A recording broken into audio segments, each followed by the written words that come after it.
So I'll ask Keith, if you wouldn't mind opening us up with prayer. Sure. Dear Heavenly Father, we come before you at this time with many thanks and praises. We're so thankful for this opportunity for us all to be together. We're thankful for the electronics, so those aren't close to us can still be close to us. And so we're so thankful for many things you provide for us. We're thankful for Dalton as well and all the teaching he provides for us. We pray that you would help us to learn, help us to remember and take the word forth, what we do learn. Keep us all healthy and safe throughout our lives. Help us to enjoy the time we have here until it is time to come and meet you. We ask, too, that you keep that virus at bay and help us all to help the country as well, that it may subside and so that we can get back to normal. And we do pray for the president and his administration that you'd guide them and help them make decisions that would be in accordance to your will. All this we ask in Jesus' name. Amen. Amen. Okay, so I'm going to share my presentation screen, which is PowerPoint. So you should see that now, and then your screen for the gallery is all to the right. In my case, I can see 4 different screens. You may just have one. There is an option to, at least on my screen, to do just who's talking and the presenter. So I don't know whether you have that option or not, but So any case, we'll go with that. should we change it so we can No, see everybody? you can see everything. Oh, okay. All right. You want to see everybody else? Yeah. Is that the deal? You can try it and see. Okay, we're going to play with Johnny's screen for just a little bit. Doesn't say You may have to touch it. Upper right. upper right. I don't know. No. Participants? I don't know whether participants show up or not. You try. I don't want to screw it up. I know nothing about iPads. All right, I don't want to screw it up, so I'm going to leave it the way it is. Can Okay. everybody else see everybody? Yes. Well, yes. Did you start recording? Recording is going, It doesn't. although it's not Okay. showing. Okay, but it should be there. I'm not looking at the proper screen. So we're in chapter 29, and last week we started out with kind of a review of what we've done in the past, and we'll continue that review as well this week. So I'm going to go to some charts that we did last week. I got this from chart from the internet. Bob purchased it several years ago, but it's basically world history from the beginning of 4004 BC until about 2000 BC. And so it shows biblical history as well as secular history. And it shows the creation and who the genealogy was that we talked about last week. So just wanted to show that to you. And then I did show this chart last week. So we saw Adam and Eve starting in 4004 BC. That is a calculated date, has some degree of inaccuracy to it because in Genesis, when it talks about ages, how old somebody was when they were born, et cetera, and how long they lived and when they died, it doesn't talk about days and weeks. It only talks about months. So that lends itself to calculation errors. So this one I showed last week, which is Adam and Eve all the way through Noah. This is another section of that chart, shows Noah all the way to the birth of his sons. There were 3 of them, Japheth, Ham, and Shem. Shem is shown on here because that is the genealogy that gets us to Abram or Abraham. And so if we go further down on that same chart, we say more about Shem and his descendants all the way to Abram, which we know as Abraham. And if we go a little bit further down, And by the way, you see that is about 2004 BC. It was when Abraham was born. And then we go further down from there, we can go all the way from Abraham all the way to Moses. And all this information is in the Bible. You'll see some references to scriptures on each one of those. You may not be able to read it, but that's where you go to find the information that is used to create these charts. And so what I've done is created a simplified version of that. So here we have Adam to Jacob. So you see in 4004 BC, Adam was created. His son Seth was born when Adam was 130 years old, and Adam lived 930 years. And you find that all in Genesis 5, 1 through 32. And in fact, most of this chart is from that era, that particular verses. Then we get to his son Seth and so forth for 10 generations.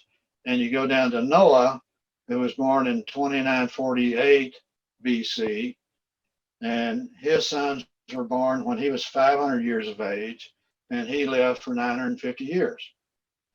And then in 2348 BC, when Noah was 600 years old, we had the flood. And we talked all about that last week. And then we have one more chart, which I'll show, which goes from Shem all the way to where we currently are talking, which is about Jacob.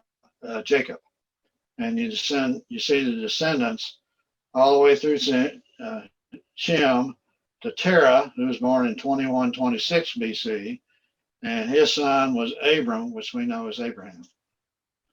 And then from there we have Abram, Isaac, and Jacob, and those are the three patriarchs that we're talking about. All right, does that help everybody? Yeah, it's a nice chart. The answer is yes. I hope they're still there. I have a question, Delphin. Yes, Andy. I have a question, Delphin. Yes, sir. Where are the women? The three sons of Noah. Where did the woman come from to propagate the earth? Well, just like Adam and Eve had three sons that we talk about, but they had other sons and they had other daughters. They're just not listed in the genealogy chapters simply because they were unimportant to the storyline. So Adam and Eve had more sons and daughters. He lived for a long time. How long did he live? 930 years. So during those 930 years, he had more than one opportunity to have a lot of children. So Adam and Eve had a lot of kids, and you see that in one of the verses in, I think, chapter 3 or 4 of Genesis. And that's true of all these generations. They had a lot of kids because they lived for a long time, and those kids populated. And typically what happened during that age was they would marry their cousins.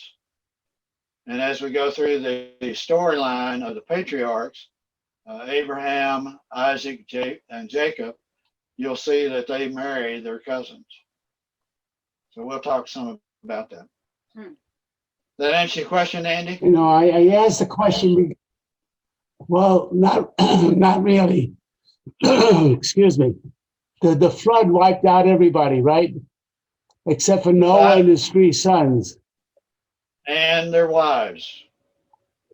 Noah's wife was on board. Oh, and the wives. Okay. I see. I didn't understand that part. Okay, I got you. Gotcha. 3 wives also had, the 3 sons also had wives. So there were a total of 8 people on Noah's Ark. Okay. All right. Okay. Got it. Okay, so let's go back to where we ended up last week. And so we'll start from there. And I'll just go through a quick review. We talked about the succession from Terah.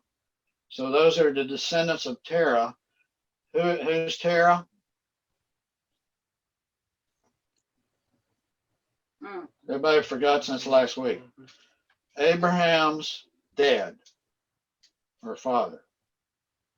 So Terah had 3 sons, one of which was Abraham. Another one we talk about is Nahor. We'll talk about him a little bit as we go through here.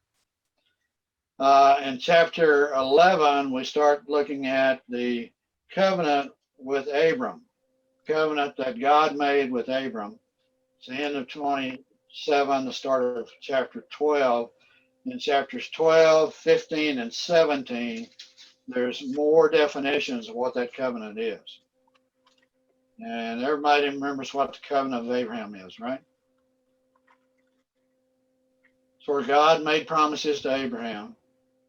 The promises were about some land, which is basically the land of Israel, and really it's from the Wadi in Egypt all the way to the Euphrates River.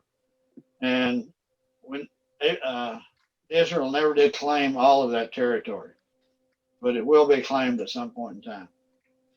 And through that covenant, he also talked about Abraham being blessed, his descendants being blessed, talked about if someone curses Abraham or his descendants, they will also be cursed. And also in there, which is the next bullet, is the provision of the promised seed for Abraham. Seed is singular, and seed refers to Jesus Christ. And we talked about a verse that dealt with that last week. And then finally, we get to the transition of the promises to Isaac by faithful Abraham. Abraham had a lot of issues. He made a lot of mistakes, but he was still blessed by God. And we're going to see that those same promises flow into Isaac as well. Okay.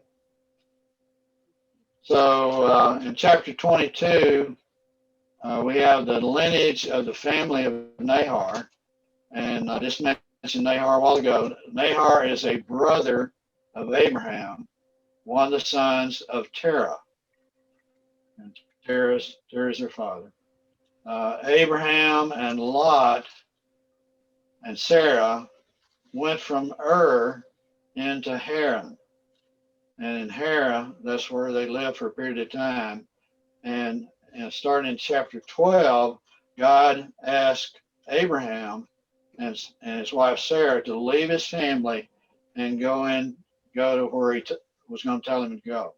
And basically that was south into Canaan. And that happened when Abraham was 75 years of age. Okay. So during this chapter 22, it's about time.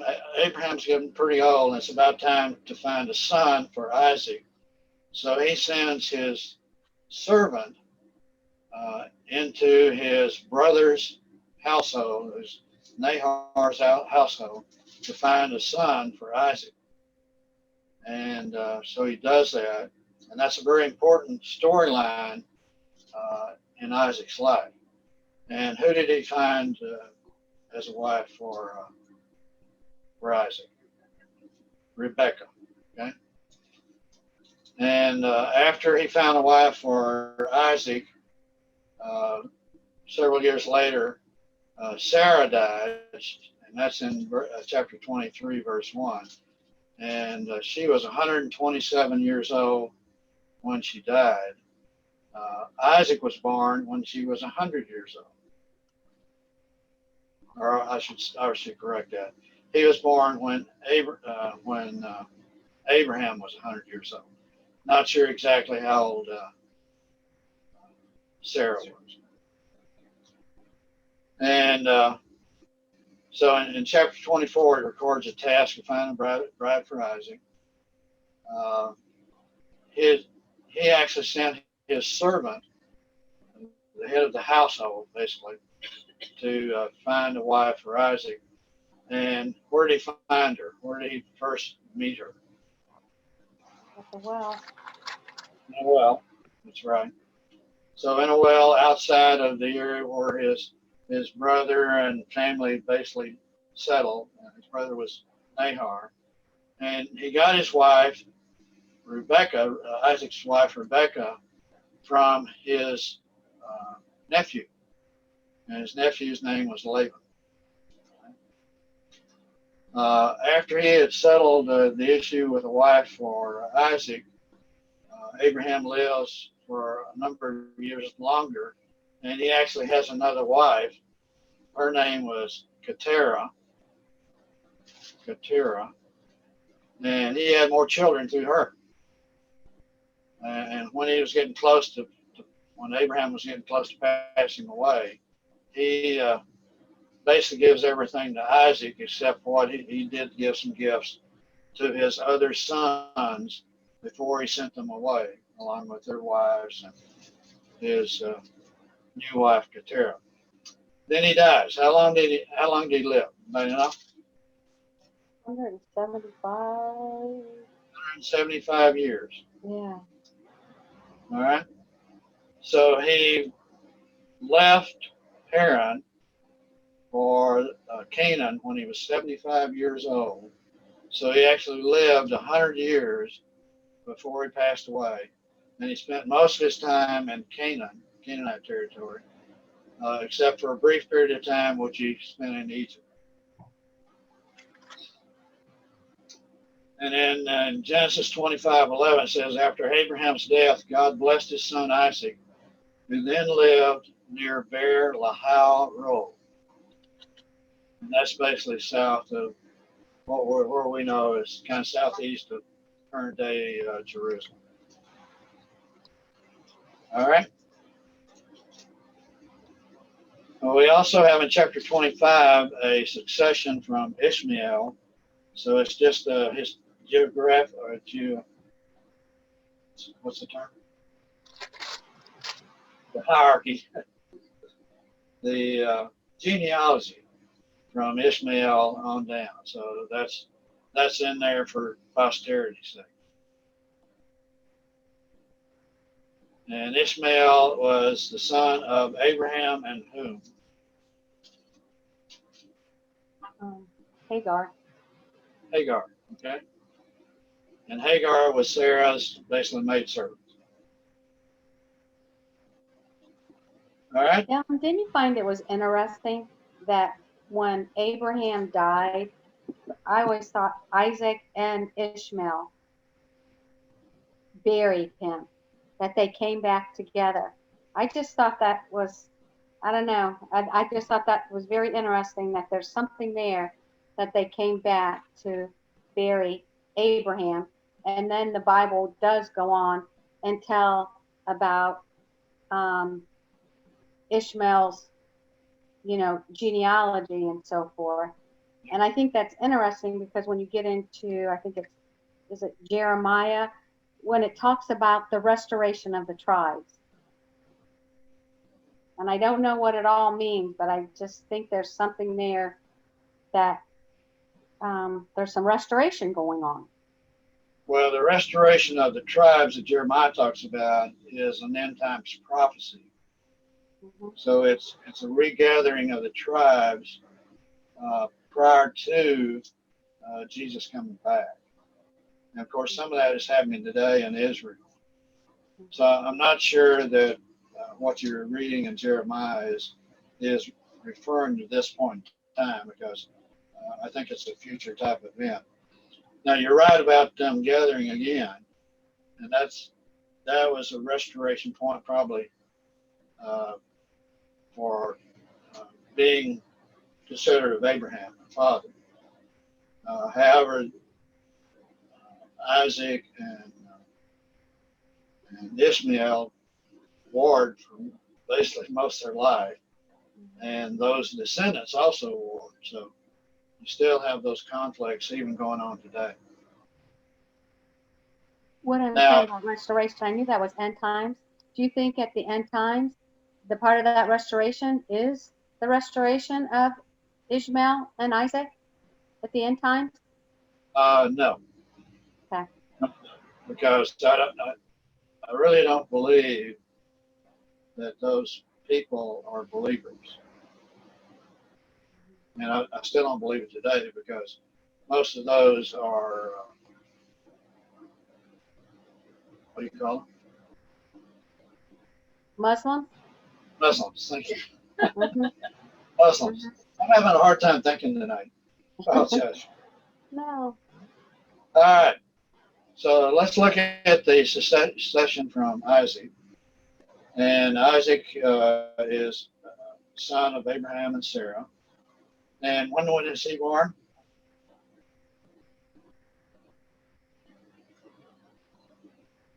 Okay. Isaac.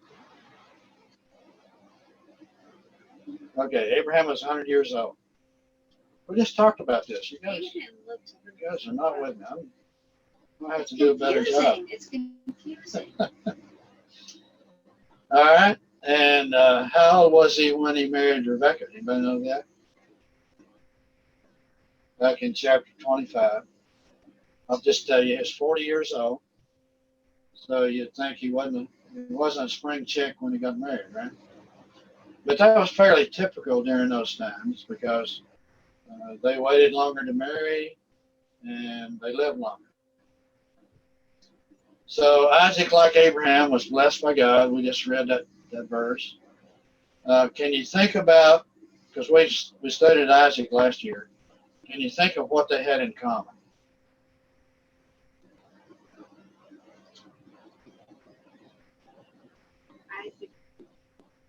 Isaac and Abraham. What did they have in common? Serve the Lord. They were blessed by God. That's an easy one. They also had received a promise from God of the covenant, because God reinforces his covenant with Isaac. They both married within the family line. So Abraham married Sarah, which was in his father's line. Right? And Isaac married within his father's line as well, or Abraham's father's line as well. They were both wealthy because God blessed them. They also were buried in the same place. So back to what Joyce was referring to back in chapter 25, verse 9, when we had Abraham that was buried, it did state after that Isaac and I believe also Ishmael was also buried in the same tomb that Abraham was. So what did one do that the other did not do? Tougher question. Joyce. Pardon? She's asking Joyce. Joyce knows. Joyce knows. Got the answer, Joyce? I'm not sure what you were asking, Dalton. Okay, they had a lot of things in common, but one of them did something that the other did not do, and I'll give you a hint. God asked him not to do it. God asked him not to do it. Yep. And Hmm. the answer is go to Egypt. Oh. Remember, they both had droughts during their Mhm. time frame. Abraham went through a drought, so when the drought occurred, he went to Egypt. He lived there for a period of time. He talked about he referred to his wife, Sarah, as being his sister. Mhm. And if you remember, Isaac did the same thing in one of the instances that he did. But God had asked Isaac not to go to Egypt. There was a drought in the Canaanite territory where he was living. And God asked him not to go, and Isaac obeyed and didn't go. But he did stay, and he did for his king, Abimelech. He did tell him that his wife, Rebecca, was his sister. So that's another thing they had in common. Just a little tidbit you're supposed to know about your family now. All right. Next slide. to transfer the promised blessing to Jacob instead of to Esau. So we have the storyline of the children, and those details about the birth of Isaac's children are in chapter 25. Rebekah was barren, just like Sarah was, so they both, for a long period of time, were barren. In the case of Sarah, Abraham basically sinned by taking one of his wives' chambermaids, to use that term, and he had a child out of through that. And but Isaac refused to do that, and Rebekah was barren. And Isaac pleaded with God for his wife, and the Lord granted his plea. Then, after 20 years of marriage, she became pregnant and had twins. So the twins were whom? Esau and Jacob. Isaac and Jacob. Okay. So during the pregnancy, the children were struggling within her womb. Isaac and Jacob. I'm sorry. Esau. Esau and Yeah. Jacob. Thank you. I should look at my notes. So the children struggled within her womb, and she inquired of the Lord. So this shows some faith on her part, right? So in Genesis 25:23 it says, this is the Lord's response. 2 nations are in your womb, and 2 peoples from within you will be separated. One people will be stronger than the other, and the other will serve the younger. So this is a prophecy of God to Rebekah, telling her what's going to happen to the kids that are struggling within her womb. So they were fighting before they even got out, were even birthed. Okay. So who came out first? Esau. Esau. Why is it important? Firstborn. Firstborn. Okay, what's important about the firstborn? Have the inheritance of the family. So typically in those days, the inheritance was very important, especially for the firstborn, because they would typically receive a double inheritance. Firstborn male. Firstborn male. Yes. Good point. Okay, so the oldest would get twice as much stuff as everybody else. The oldest would get the family blessings and control. So it's a generational control issue. And what about the girl, since Danny brought that up?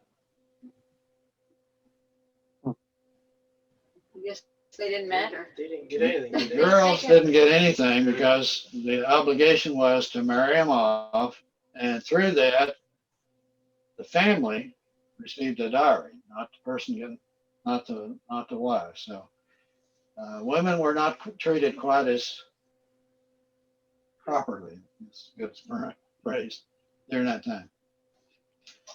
What was unusual about the birth, other than twins? One grabbed the other's heel. Right. Uh, Jacob was holding on to Esau's heel. And how old was Isaac when they were born? Verse 26. 60. 60. So how many years was Rebekah barren? 20. 20. They were married when Isaac was 40. Isaac is now 60, so easy to calculate. So you can kind of see, if you read your Bible, you can take some of this information and develop genealogy charts based on what the Bible's telling you.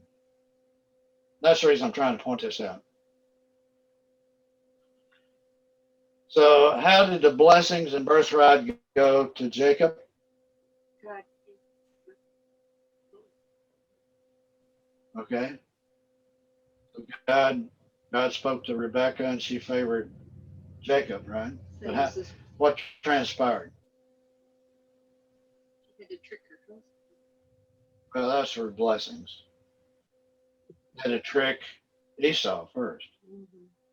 right? Yeah. So how did the birthright between Jacob and Esau change? Esau was out on a hunting trip. He came back. He was hungry. And his brother fixed. Well, his brother had fixed a meal, and he was hungry. So he said, I'll trade my birthright for a bowl of stew." Mhm. He freely gave it up. He freely gave it up. Was that the end of the issue? No. So in chapter 27, we have a long, detailed discussion of that blessing. Esau had changed his mind and wanted the birthright. Isaac had asked Esau to hunt some wild game for him during chapter 27. So Isaac was getting close to the end of his life. He was basically blind. And so he wanted some game from Esau, and he was going to bless Esau when he came back for the with the game. If he blessed Esau, that meant that the family birthright went to Esau. But that was not God's plan, and it certainly wasn't Rebekah's plan. All right. So what was her plan? Rebecca's plan? Rebekah's plan. To put Esau's clothes on, Jacob to, I want to say, to trick Isaac into blessing Jacob instead of Esau. Yeah. He took 2 choice kid goats to prepare food for Isaac. He used the hairy skin for Jacob because Esau had hairy skin and Jacob did not. And Jacob was basically smooth skin. And did the plan succeed? Yes. Yeah. Mhm. So basically, Isaac blessed Jacob, and that's what they were after. So he basically inherited the birthright because of the blessing. Was Esau happy about it? No. No. What did he want to do? He wanted to change it. He wanted to kill Jacob. He wanted it changed. He wanted to kill Jacob. So Rebekah asked Jacob to flee to her brother Laban in Haran. And she talked to Isaac about it and asked him to protect Jacob. So we see in chapter 28, verses 1 and 2, which Joni, could you read that for us? 28, 1 and 2? Yep. So Isaac called for Jacob and blessed him. Then he commanded him, "Do not marry a Canaanite woman. Go at once to Padan Aram, to the house of your mother's father Bethuel. Take a wife of yourself there from among the daughters of Laban, your mother's brother." Okay. So, Isaac has basically blessed him, and he sent him off to protect him from his brother Esau, and just get him out of the territory. And the premise is that I want you to go there and take a wife for yourself. He is basically asking him to go to his cousin again, who is Laban, and find a wife. So where was I? Forgot. Okay, so we've got Isaac blessing Jacob, sent him off to his own kin, to a very specific place, Padan Aram, and to his father Bethuel, or his mother's father Bethuel. So that's Rebekah's father, and her brother Laban. And Laban is a person that basically gave Rebekah away to Isaac. So there's a common thread there. So, are they also related to Abraham? Sure. Yes. Yep. Because Nahor, who is from Abraham's brother. Laban is a grandson of Nahor. So they're all related. We're still dealing within the same family line. All right. On the way to this is all in chapter 28. On the way to Laban's house, Jacob had a dream. And do you remember where that took place? It's in Bethel. And Bethel is just north of current day Jerusalem. And in that dream, there is angels ascending and descending on a what? Ladder. A ladder. And we call it Jacob's ladder, right? And the Lord stood up above the ladder and he communicated with Jacob. He told him that he would be blessed through the Lord. He also told him that he basically he reaffirmed the Abrahamic covenant at that point in time. And he also did the covenant talk about the seed, which we talked about the seed earlier being promised through Abraham. That's the same seed that was referred to there. And that seed is a reference to whom? Jesus. Jesus Christ. Okay? Jesus So Christ. all that was, yep, all that's in chapter 28 and deals with the same information that that Abraham had received. All right? And what else did God promise? Other than the blessings and covenant. Important verse in the chapter. Verse 15. In Genesis 20:15 says, why don't you read it, John?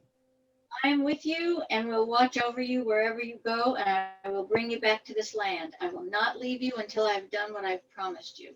Okay. So God makes a very specific promise to Jacob. I will be with you. That means there's going to be right there with him wherever he goes. He's going to watch over you wherever you go, and I will bring you back to this land, which means I'll bring you back to the area of Canaanite, which eventually becomes Israel. And I will not leave you until I have done what I promised you. That's very specific. Important to note that. All right?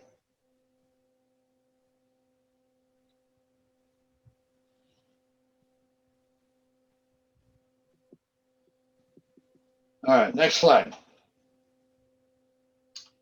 So now we get into the blessings of Jacob and his sojourn. Anybody know what a sojourn is? It's a trip. A trip, okay? And what does a trip mean? When you sojourn, what does that mean? It's a journey. You're gonna It's a go there. journey. You're gonna go there for a period of time, and you're gonna go back, right? So those of us that are coming to Florida for the winter, we're sojourning to Florida, but we're going to go back to where we came from. And that's what that means from the standpoint of Jacob. All right.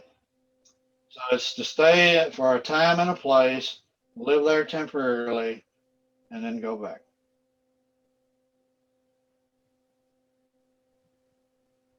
All right. So now we have chapter 29. We're finally getting into chapter 29 after all this time. You're still with me. That's good, right? Mm-hmm. Okay, so Jacob has left for Haran to find a wife. His objective was to find a wife from among his own people.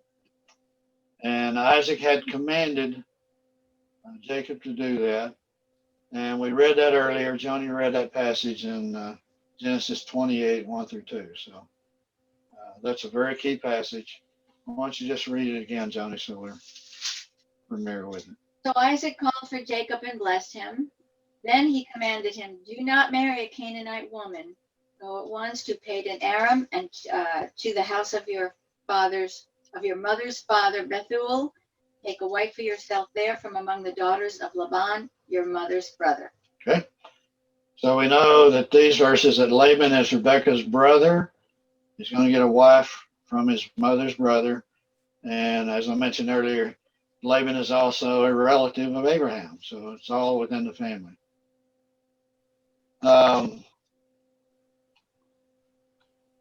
So he's alone as he's going into this area. He is carrying virtually nothing of significance with him. He left without anything. What did the servant of Abraham carry when he went to get a wife for Isaac? I remember. Gift. A lot of gifts. Yeah. 10 camels worth of gifts. So this is a little bit of a contrast. Isaac didn't give anything for Jacob to take, and yet Abraham gave all kinds of stuff for Isaac's wife. So a little bit different situation here. All right. So don't forget that Abraham, when Jacob left the land where he's living, he receives a very specific promise from God that God's going to be with him, protect him, etc. All right. So the story of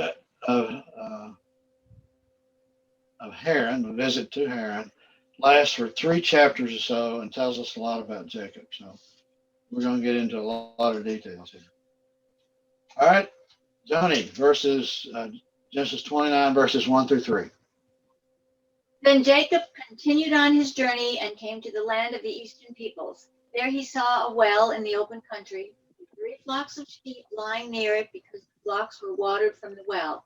The stone over the mouth of the well was large. When all the flocks gathered there, the shepherds would roll the stone away from the well's mouth and water the sheep. Then they would return the stone to its place over the mouth of the well. All right. So he's continuing his journey. He comes to a land. It's open country. It deals with the land of the eastern peoples. Anybody know what that means?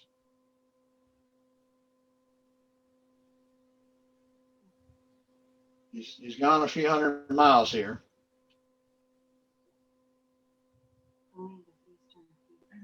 Come to a well, and it's in the land of the eastern peoples.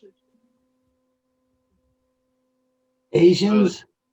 Yeah, it's really part of his family. It's referring to his family, and it's just saying it's a branch of the Abraham's family who came from eastern Mesopotamia.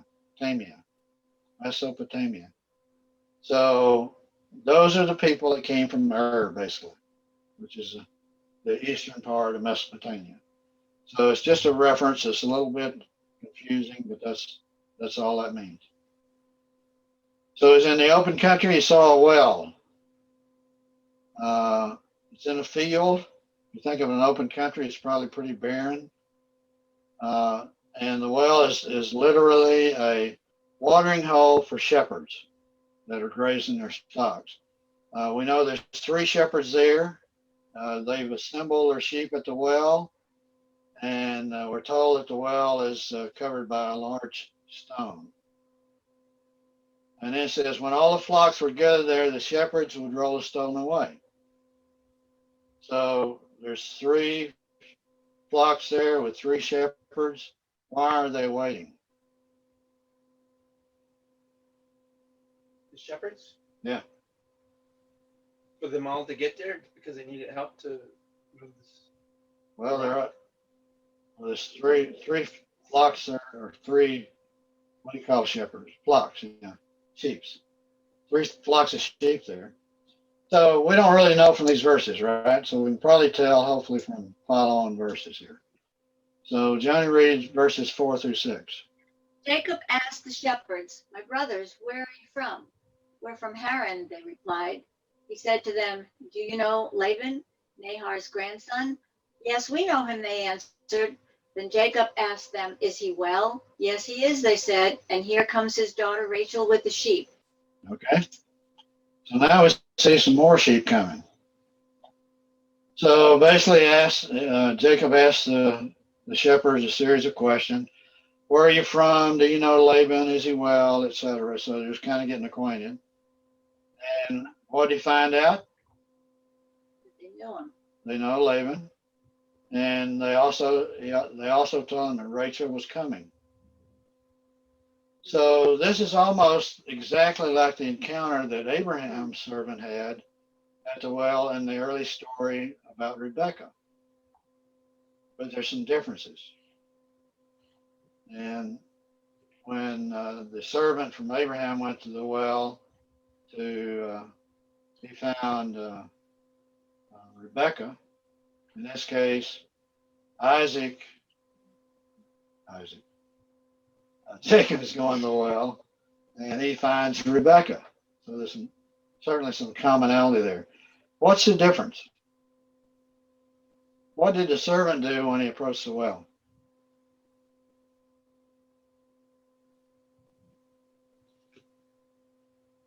I know it's last year. It's tough. Yes. The water.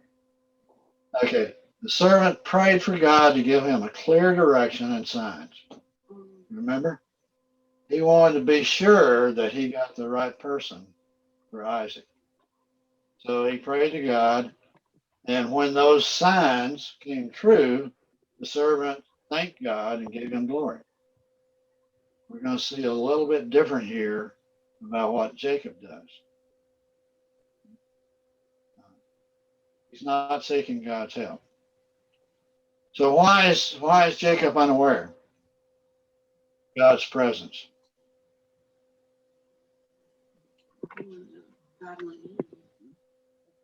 He's not seeking God. He's not consulting with God. And where is God? With him. With him. He's right there. He's going to protect him.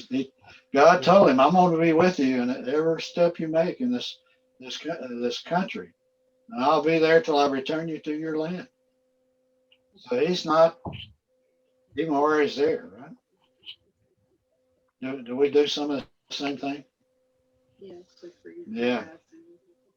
We often fail to ask God for his advice, right? And his blessing. All right. So back in Bethel, God made a big promise to him. All right.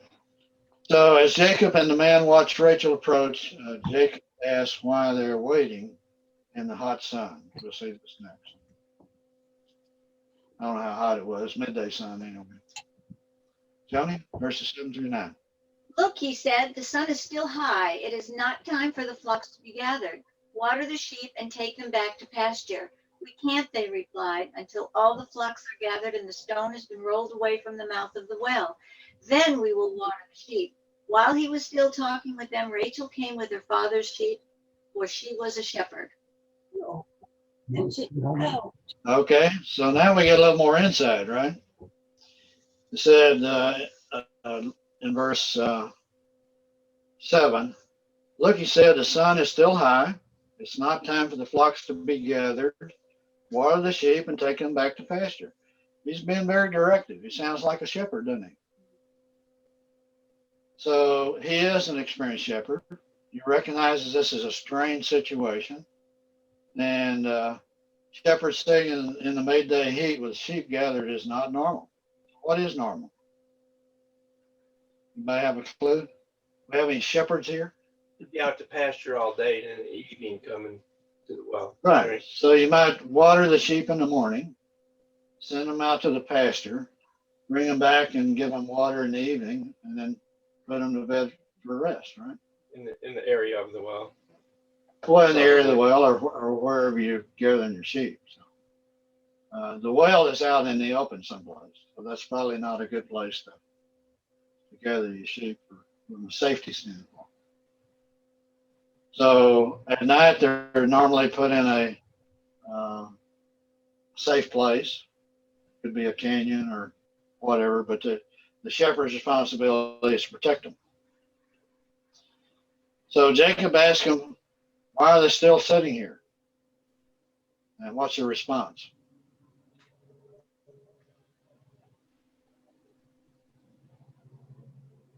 Can't. Yeah. Wait till the water. They must wait until all the herds have gathered. Why would you do that? Give them a equal chance to have the water. No, they're waiting on somebody. Oh. So they're waiting on Rebecca. Why are they waiting on Rebecca? She's the last one there. This is probably Laban's well, most likely. It's in his land. They may even work for him, or they're certainly dependent on his livelihood for. So the reason they're waiting is for Rebecca, and Rebecca probably can't move the stone away. You mean Rachel. I'm sorry, Rachel. You keep getting the names mixed I up, know. Dalton. Thank you. So they're waiting for Rachel, and she probably can't move the stone away. So that's why they're there. They're waiting for her to get there, etc. And all right. So let's go on to the next verse. When Jacob saw Rachel, People below down today. Butch and Joyce. Johnny. what? He's introduced. Okay. Go ahead, John. When I'm Jacob saw, just telling Betty who's all in the picture. Yeah, we got you. Thanks, Andy. Hi, Betty. How you doing? there she is. Hi, everybody. Hi, Daddy. Hi, Betty. All right. Okay. When Hi, Jacob everybody. When Jacob saw Rachel, daughter of his uncle Laban, and Laban's sheep, he went over and rolled the stone away from the mouth of the well and watered his uncle's sheep. Okay. So obviously one person can move the stone, which Jacob did. Now, so the real reason they're waiting is because of Rachel. What does the name Rachel mean? Anybody know? Girl lamb. It's a girl lamb, female lamb. Huh? So it's kind of a play on words because it's a ewe lamb or a female lamb. And you got a female lamb leading a flock of sheep. So she's leading the sheep. Her obviously the well and his daughter are the shepherds, and they're all waiting for her. And Laban's rules apply, so everybody's waiting for her to get there so that they can move the stone away, and then they can water their flocks. So this is very unproductive. So what did Jacob do? Rolled the stone away. Rolled the stone away. He's a skilled shepherd herder, sheep herder. He's just the guy that needs to get the operation into shape, because obviously there's some problems with the operation of Laban's, either his help or certainly his daughter's activities. And so he's a take charge type of guy, and he does the obvious thing: roll the stone away and solve the problem. Everybody can water the sheep now. So if you look here, we got God's handiwork at work. If you look at when Abraham's servant went to get a wife for Isaac, he was involved in that activity, making sure that Rebecca was at the well at the proper time, right? So now we got a similar situation where Jacob is at a well. He's there at the very right time to, number one, demonstrate his abilities, and number two, meet his future wife. What's her name?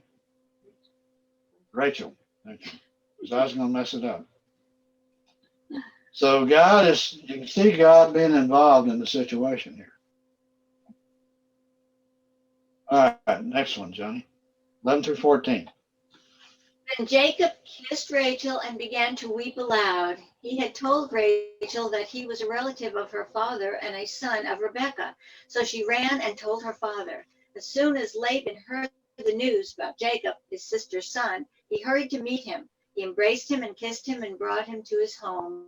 And there Jacob told him all these things. Then Laban said to him, "You are my own flesh and blood."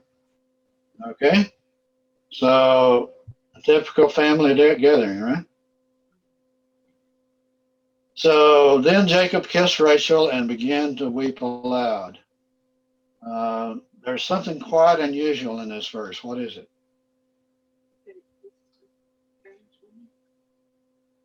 Kissing a strange woman? I don't know. I'd say weeping after. Weeping after? Okay. Well, neither one of those two. Well, that's what it says. What is unusual in this verse is a man kissing a woman. How often have you seen in the Bible a man kissing a woman? The first time. The first time. Okay, in the Bible, there's only 45 mentions of any form of kiss. So kiss is unusual. And all, 2 of those are of a man kissing a woman. This is one of them. Do you know the other one? When Judas kissed, In the book, it's in the book of Psalms. Is that what you're saying? Would you say Who said? I heard somebody respond. I think, Dalton, did you ask when there was another kiss in the Bible? Yeah. I just, Judas kissing Jesus, betraying. Kiss of a man and a woman. Woman, gotcha. So the only other time is in the book of Songs, the Songs of Solomon. Has anybody studied that book? Yeah. Johnny and I have. Long time A ago. long time ago. Tommy Nelson, who is a very popular pastor, he's in Denton Bible in Yeah. Texas, and he did a video series on the Songs of Solomon. And basically, it's a love story. So if you're a couple and want to attend that or watch it it's on YouTube. But it talks a lot about marriage and how couples should interact. So I don't know what's more surprising, that there's only one mention of romantic kissing outside of the book of the Song of Solomon, or the fact in the book of the Song of Solomon, which is about romance, there's only one kiss there. That seems strange to you? Yes. There's a little pun there. You're supposed to laugh. Okay, so if you look at the full context here, this is really not a romantic kiss. Jacob is just joyful that he's at long last met his relative, and so he's expressing that. All right. So we're going to contrast this response to Abraham's servant. We're going to see that in the next slide here. So this is back in Genesis 24, where the servant is gone to the well and he's looking for a wife for Isaac. So Johnny, read this. Then the man bowed down and worshiped the Lord, saying, "Praise be to the Lord, the God of my master Abraham, who has not abandoned his kindness and faithfulness to my master. As for me, the Lord has led me on the journey to the house of my master's relatives." Okay. So do you see some differences here between the servant's response and Jacob's? Praising to the Lord. Yeah. Praise the Lord.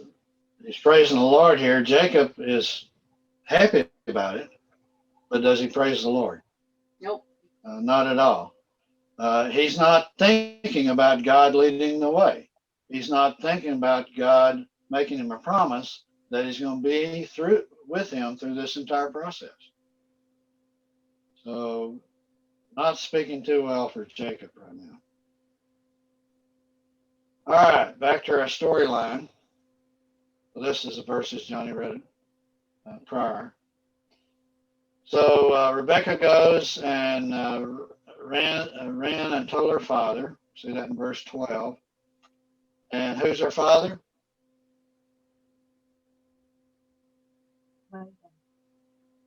Who's Rachel's father?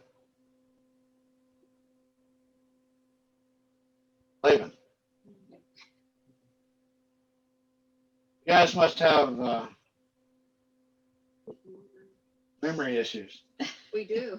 It's confusing with all these different people. And then. So when Rachel reaches her father's home, she announces Jacob's arrival. Laban learns that his sister's boy, which would be his nephew, right? Sister's boy, Rachel, right? Got to write that down. Thank you. So Rachel's boy was in town. Who is his sister?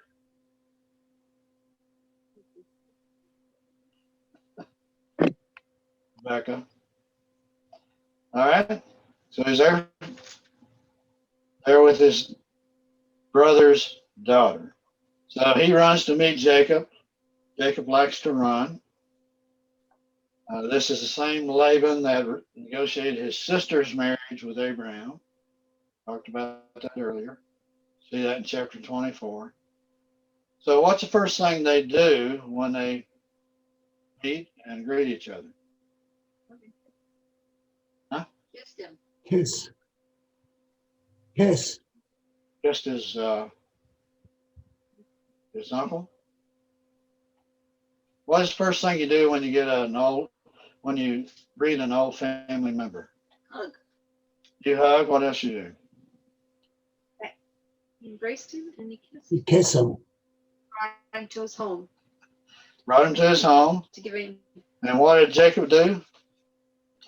Jacob told him all these things. What does that mean? Part about his journey. I'm your sister's son. My father is Abraham. He sent me on a journey. Talk about things about your family, right? No. So that's what that means. Mm-hmm. They talked about all these things. So Jacob and Laban have met. They're talking to each other, talking about old times, family relationships, all that good stuff. And then it says that you are my own flesh and blood. So he's recognizing that, right? They've got a special relationship. All right. And we know through this whole process that God's at work, but Jacob's not too familiar with it. All right. Switch back this screen. Yeah. Am I not sharing it? No. Right. All right. Thank you. Thought I did that.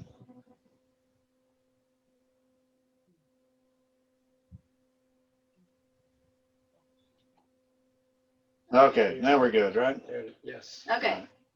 So now we go to the next slide. It didn't go. There we go. There we go. So read verse 15. Laban said to him, just because you are a relative of mine, should you work for me for nothing? Tell me what your wages should be. All right.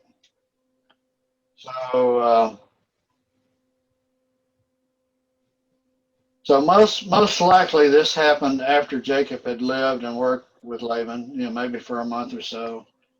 It doesn't really show in the verse, but there's obviously some time that has elapsed.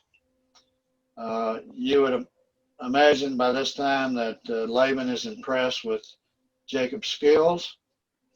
So Laban said to him, just because you're a relative of mine, should you work for me for nothing? Tell me what your wages should be. So he's opening up a conversation with Jacob about wages.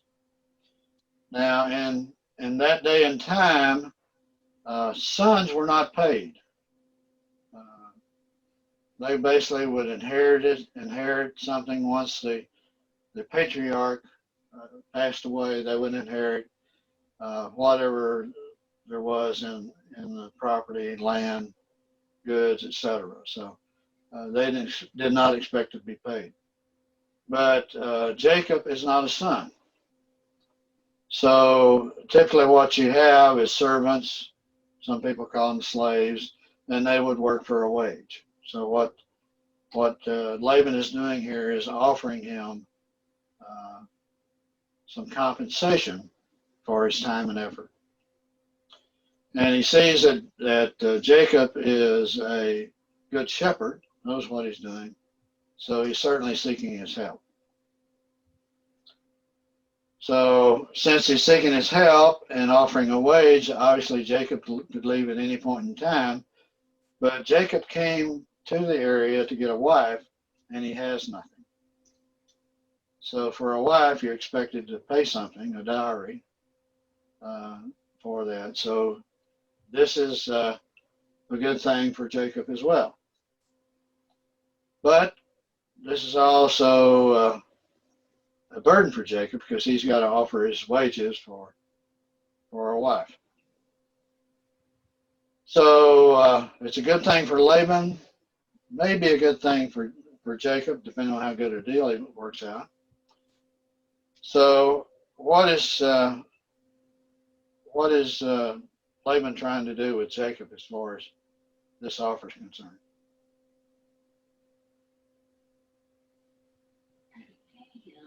Trying to pay him, and what's the trade-off for His daughters. his daughter? So he's working on a weakness. He's probably seen that Jacob likes Rebecca, and he's saying, well, maybe if he works and I pay him something, his desire for a wife and Rachel, I keep getting them mixed up. They're both R's. But he's obviously trying to play on his weakness for his love for Rachel. So he clearly knows this is an issue. So read 16 through 18. Now Laban had 2 daughters. The name of the older was Leah, and the name of the younger was Rachel. Leah had weak eyes, but Rachel had a lovely figure and was beautiful. Jacob was in love with Rachel and said, I'll work for you 7 years in return for your younger daughter, Rachel. So 7 years to me is a long time, right? And he's obviously has some value here. So is this a good deal? I'm not sure. But anyway, it's something that Jacob agrees to. So we learn here that Laban has 2 daughters. One is Leah, the other is Rachel. Leah has weak eyes. What does that mean? Sad eyes. Can't see too well, right? Oh. But Rachel has a lovely figure and was beautiful. So which would you choose? Neither. Janet said neither. Honey, which one would you like? Pleasing to the eye. Pleasing to the eye. It's first. So Rachel, as we learned earlier, is a ewe lamb, a female lamb, which is unusual. Leah, on the other hand, is how can we describe her? Leah stands for cow.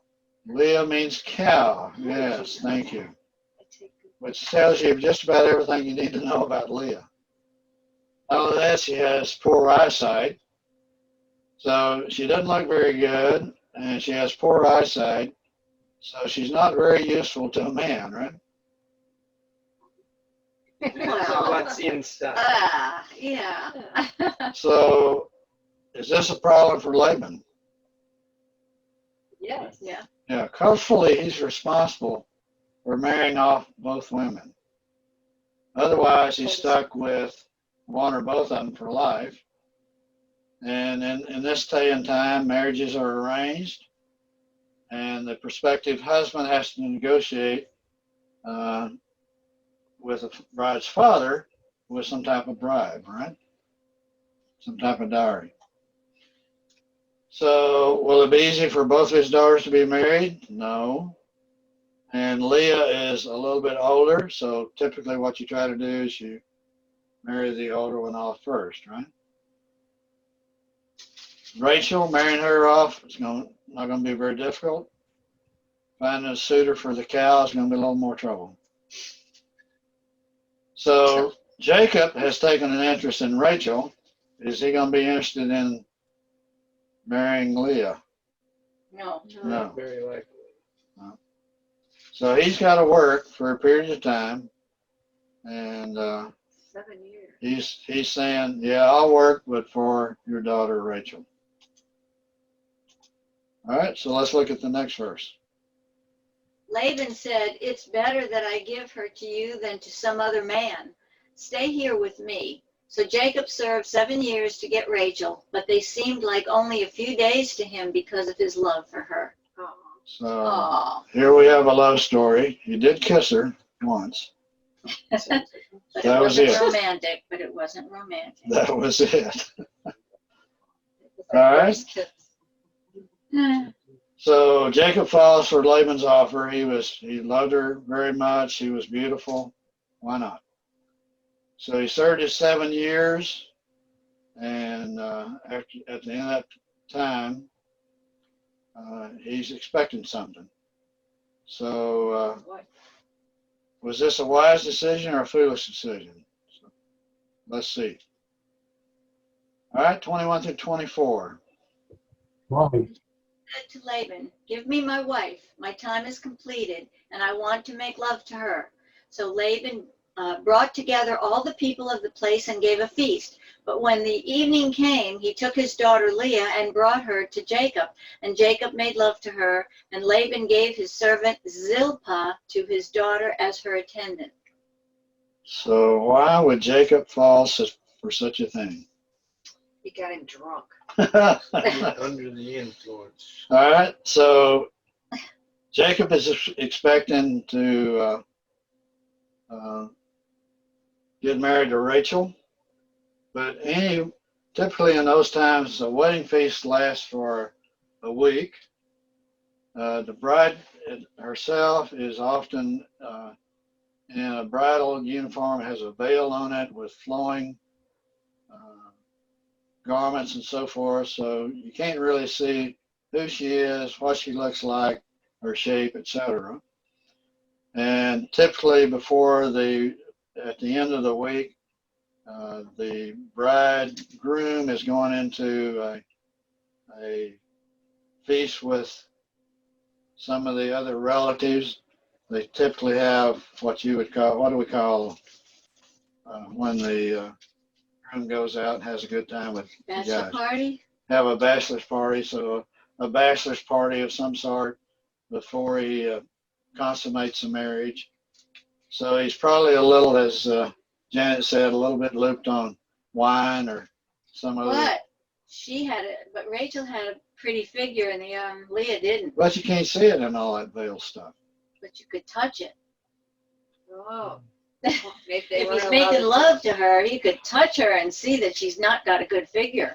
After 7 years. Yeah. So at the end of the wedding feast, then she's placed in the tent by herself, and he's brought in, and they consummate the marriage, and so they go through all that process. What happens the next morning when the light shines? Leah next. A little bit of surprise there, right? When morning came, there was Leah.